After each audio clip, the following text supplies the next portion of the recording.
Şuna dostlarım, bulaydım olsa yanı yakınına çıktı. Hanı näme ettin öz-özün üçün. Yaşa senim bir gün öz-özün üçün. Dinle ne detanın.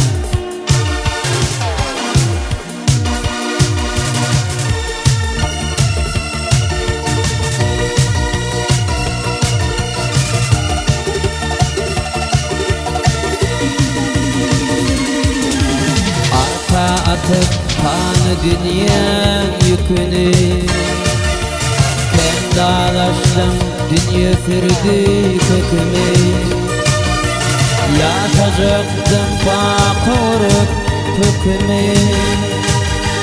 Hangi yemedim için.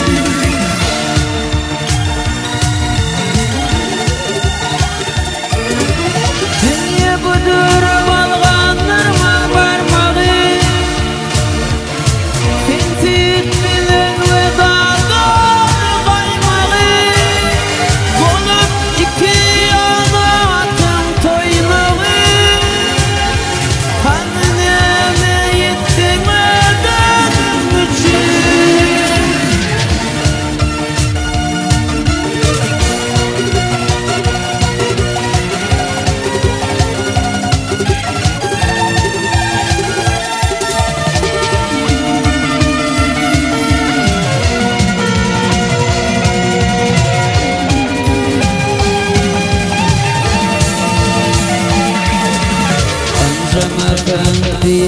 Dögüden dögüni Berdin ödümründen gedip dögümi Yitirdi bariyem qadram gurmi Hangineme yettin ödüm üçün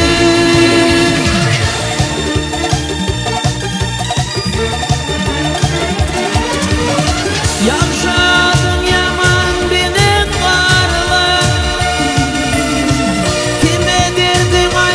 İçkin yoluna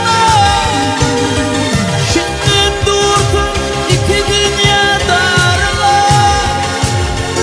Hangineme yettin ödüm üçün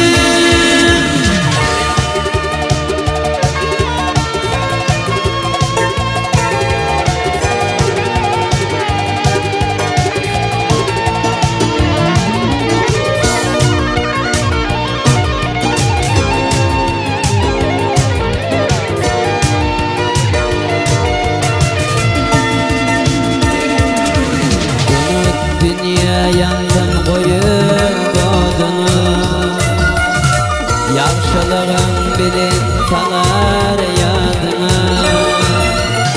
Şarkı pilik aylantanın badına